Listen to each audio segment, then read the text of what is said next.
প্রতিদিনের মতো দেখো আজকেও কিন্তু সকাল সকাল ঘুম থেকে উঠে পড়েছি। আর ঘুম থেকে উঠে আগে ফ্রেশ হয়ে নিয়েছি, তারপর ব্রাশ হাতে নিয়ে বেরিয়ে পড়েছি এদিকটা একটুখানি হাঁটতে। চারিদিকের পরিবেশটা দেখেছো, এখনো কিন্তু সেরকমভাবে সকাল হয়নি, এই 4:45 মতন বাজে। তো মুখ টুক তো ধুয়ে নিয়েছি, তবে কিন্তু আজকে কাজের রুটিনটা একটু অন্যরকমভাবে শুরু করেছি। দেখো মুখ টুক ধুয়ে কিন্তু চাটা খাওয়াটা বা কোনো কিছুই হয়নি। তোমরা তো দেখছোই যে আমি ফিল্টারে জল ঢালছি। আসলে কি বলো তো, পরশুদিন অনেক রাত্রির হয়ে গেছিলো বলে সে কারণে আর জল নিইনি।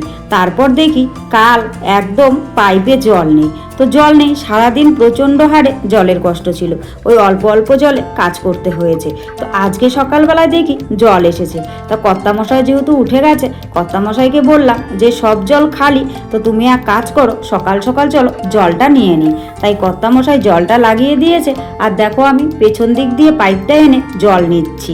আর এই যে দেখো মিষ্টি কুমড়ো গাছটা, এই গাছটাই কিন্তু বেশ ডোকা ছেড়েছে। মানে আগে যে ডোকা ছেড়েছিল ভাই ওগুলো কেটে খেয়ে নিয়েছে, আবার দেখি খুব সুন্দর ডোকা ছেড়েছে দুটো। আর এদিকে দেখো জল ভরছি, কিন্তু জলের পরিমাণটা অনেকটাই কম করে আসছে জানো তো। তারপর চাটা করেছিলাম জল টানতে টানতে, আর চাটাই খাওয়া হয়নি, তো চাটা ঠান্ডা হয়ে গেছে।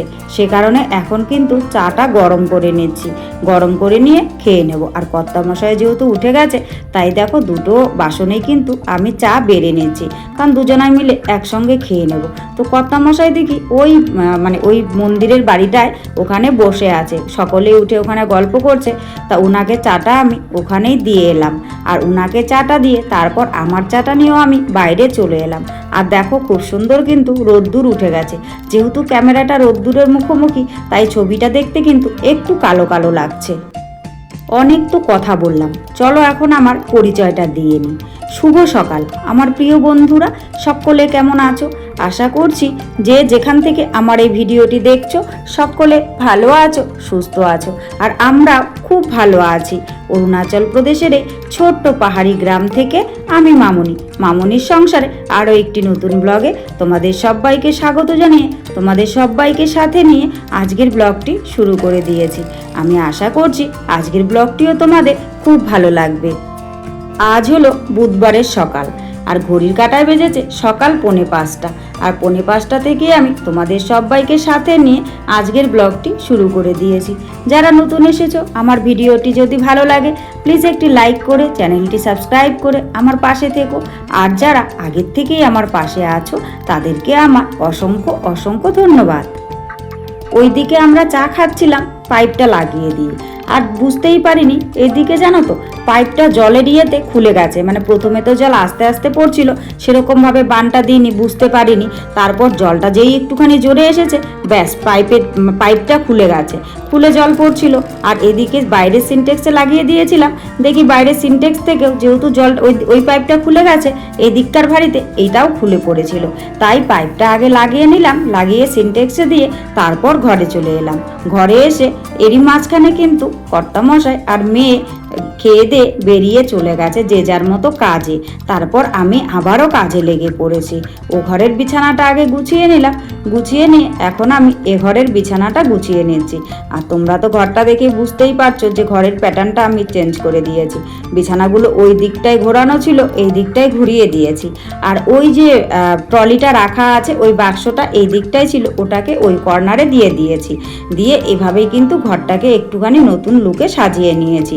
তো যাই হোক, বিছানাপত্র গোছানো হয়ে গেছে, জানালাটাও খুলে দিলাম। আর বাইরে যেহেতু খুব সুন্দর রোদ উঠেছে, তাই ভাবলাম যে না, পাপোশগুলো বাইরে মেলেই দেওয়া যায়। তাই পাপোশগুলোকে নিয়ে এলাম মেলে দিতে, আর মেলে দিচ্ছি এই কাঠগুলোর উপরে। কারণ কি বলতো, ওই যে এখনো রশি টাঙায়নি, তার নেই, সে কারণে ওই কাঠগুলোর উপরে অগত্যা মেলে দিতে হচ্ছে। তারপর ঘরে চলে এসে ঘরটাকে ঝাড় দিয়ে নিচ্ছি। সকালবেলায় তো ঝাড় দিয়েইছি, সেগুলো আর তোমাদের সঙ্গে শেয়ার করতে পারিনি। ওই যে বললাম না, আজকের দিনটা একটু অন্যরকমভাবে শুরু করেছি, সে কারণে আর সেগুলো তোমাদের সঙ্গে শেয়ার করতে পারিনি। তারপর দেখো ভেতরের ঘরটা আমি এখন ঝাড়ু দিয়ে পরিষ্কার করে নিলাম, আর এবার আমি এই ঘরটা ঝাড়ু দিয়ে নিচ্ছি। আর দেখো সকালবেলায় ঝাড় দেওয়ার পরেও কত হারে ধুলো বেরোচ্ছে। আসলে কি বলো তো, এখন রান্নাবান্নার দিকে ঝুঁকবো, তো ভাবছি বিছানাপত্রগুলো যেহেতু গুছিয়েছি, তো একটুখানি ঝাড় দিয়ে রেখে দিই, না হলে আবার পায়ে পায়ে বালি চারিদিক ছড়িয়ে পড়বে, আবার কখন বিছানায় বসবো টসবো। তো সে কারণেই একদম সুন্দর করে কিন্তু ঘরগুলোকে আমি ঝাড়ু দিয়ে নিলাম। তারপর বারান্দাটাকেও ঝাড় দিয়ে নিচ্ছি। আর তোমরা দেখতে পাচ্ছ তার টাঙানোর জন্য ওই যে কর্তামশাই ওখানে একটা বাঁশ এনে রেখেছে, বাঁশটা পড়ে আছে আর গাড়াও হচ্ছে না, তারও আর টাঙানো হচ্ছে না। তবে দেখি টাঙানোর চেষ্টা করব, কারণ কর্তামশাইয়ের তো সময় নেই, আর উনি এই কাজগুলো সাধারণত করতে চায় না, জানো তো, সে কারণে আমাকেই করতে হবে। আর একটা কথা কি জানো তো, সময়ের কাজ সময়ে না করলে পরে অনেক ভোগান্তিতে পড়তে হয়। ওই যে পরশুদিন রাত্রির হয়ে গেছিলো বলে জলটা নিইনি, একটু অলসতার কারণে, কারণ এত রাত্রিরে বন্ধ করতে যেতে হবে, কর্তামশাই যাবে না, আর একটুখানি জঙ্গল আছে, যোগের ভয় পাই, সে কারণে নিইনি। তাই কালকে সারাদিন কিন্তু আমাকে জলের জন্য ভালোই ভুগতে হয়েছে। আর আজকে দেখো সকালটা না হতে আমাকে কিন্তু জল নিতে হয়েছে। তো ওই জন্যই কি বলতো, সময়ের কাজ সবসময় সময়ে করাই ভালো আমার মনে হয়। আর সময়ের কাজ যদি সময়ে করা না যায় তাহলে অনেক ভোগান্তিতে পড়তে হয়। তো যাই হোক, এখন আমি উঠোনটাকে ঝাড়ু দিয়ে নিই, কারণ এটাই যেহেতু আমার উঠোন। সকালবেলায় শুধু ঘরগুলোই ঝাড়ু দিয়েছি, জানো তো, উঠোনটাকে আর ঝাড়ু দিতে পারিনি। ওই জল নেওয়ার তালে ছিলাম, আর কর্তামশাইও উঠে গেছিলো চা খাওয়ার জন্য, তাড়া দিচ্ছিল। সব কাজ একসঙ্গে করলে না কোনো কিছুই সঠিকভাবে করা হয় না। সে কারণে ভাবছি যে তেমন একটা নোংরাও নেই, থাকুক, কর্তামশাই চলে গেলে তারপরে উঠোনটাকে ঝাড় দেব। তাই কিন্তু এখন আমি একদম ফ্রি হয়ে সুন্দরভাবে ঝাড় দিয়ে নিচ্ছি। এতদিন পর আকাশটা দেখে মনে হচ্ছে যে না, শরৎকালের আকাশ, কারণ এই এতদিন ধরে তো বৃষ্টি হয়ে চলেছিল, সে কারণেই কিন্তু ভালো করে বোঝা যাচ্ছিল না, আর ভালোও লাগছিল না। বেশ দুদিন থেকে মনে হচ্ছে যে শরৎকালের আকাশ। আর একটু একটু যেখানে মানে কাশবন আছে সেখানে বেশ কাশফুল ফুটেছে, দেখে বেশ ভালোই লাগছে। আর চারিদিকের পরিবেশ পরিস্থিতি দেখেও এখন মনে হচ্ছে যে পুজো আসছে। আর এবারের পুজোটা না অনেকটাই তাড়াতাড়ি চলে এসেছে, তাই বুঝতেই পেলাম না এত তাড়াতাড়ি কিভাবে পুজোটা চলে এলো। তো এই যে জঙ্গলগুলো দেখতে পাচ্ছ, এগুলোকেও পরিষ্কার করতে হবে। ওই বৃষ্টির প্রকোপটা ছিল বলে জঙ্গলগুলো এভাবেই আছে।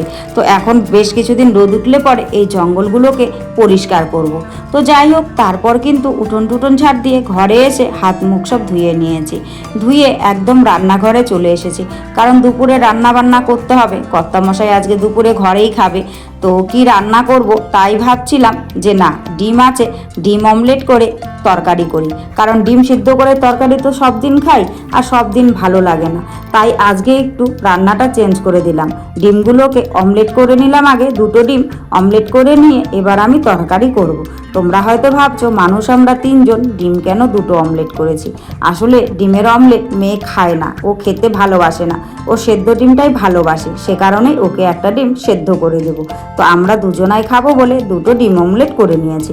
আর আলুগুলো দেখো ছোট ছোট টুকরো করে কেটে নিয়েছি। আলুগুলো আর সেদ্ধ টেদ্ধ কোনো কিছুই করব না, ছোট ছোট টুকরো করে কেটে নিয়ে ধুয়ে নিয়েছি। আর একটুখানি মশলা করেছিলাম, ডিমের মধ্যে যা যা মশলা দিতে হয় সেই মশলাটাকে আগে কষিয়ে নিয়েছি, তারপর আলুগুলো দিয়ে দিয়েছি। আলু দিয়ে মশলা দিয়ে আবারও ভালোক্ষণ কষিয়ে একটুখানি ঝোল দিয়ে জাল হলে পরে ডিমগুলো দিয়ে এখন আমি গরম মশলা ছড়িয়ে কিন্তু নামিয়ে নিয়েছি। তো রান্নাবান্না তো শেষ হয়েছে, রান্নাবান্না শেষ হওয়ার পরেও তো আরও অনেক কাজ থাকে। তো কয়েকটা কাচাকুচি ছিল, সেগুলোকে এখন আমি কাচাকুচি করলাম। আর কাচাকুচি করে মেলবো কোথায়, সকলেই তো সকলের তারে সব কিছু মেলে দিয়েছে, তার বন্ধ।